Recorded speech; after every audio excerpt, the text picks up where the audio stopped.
day before D-Day, we loaded onto an LST with all the guns and everything and left that night. We got over there the next morning. I think it was around 5 o'clock, about 4 miles out, and we were loaded onto ducks. You know what the ducks are. Loaded on the ducks with a howitzer and 50 men, and there was about 12 ducks in the group, and every one of them sunk. Every one of them. They went right off the LST into the water and sunk. And I happened to be lucky. I grabbed a hold of a switchboard that was floating, and I noticed the lieutenant was floundering in the water over there next to me. And I pulled him over and grabbed a hold of him and gave him a handle on the switchboard. We were both down there then. And about 20 minutes later, they come out with a small boat and picked us up. Took us back to the LST we got off of. Now, all our clothes were all wet and everything. All our everything, we lost our guns and everything. So the Navy dressed us in Navy clothes.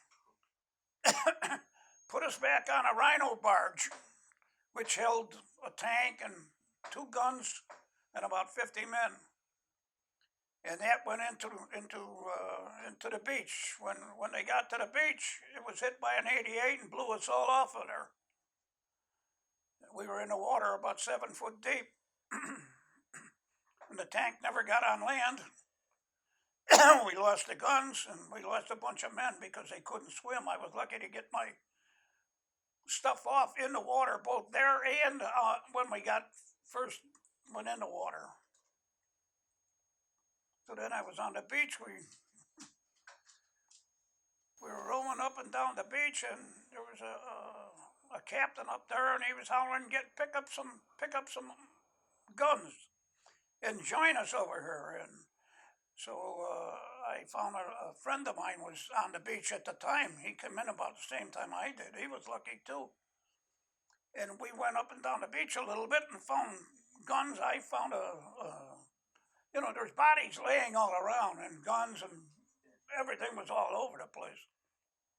I picked up a top submachine gun, and he picked up a rifle, and we went with the captain. The captain says, "Come on, we're all going in together."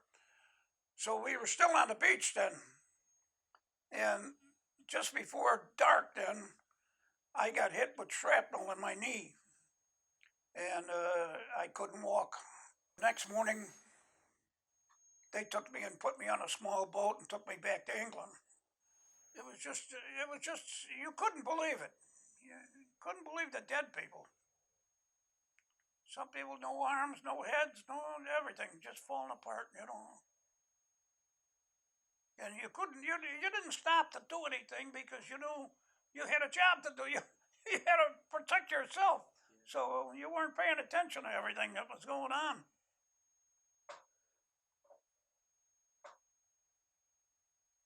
It was really something. Boy, I'll tell you, I'm glad I was there, and I'm glad I was lucky to get out.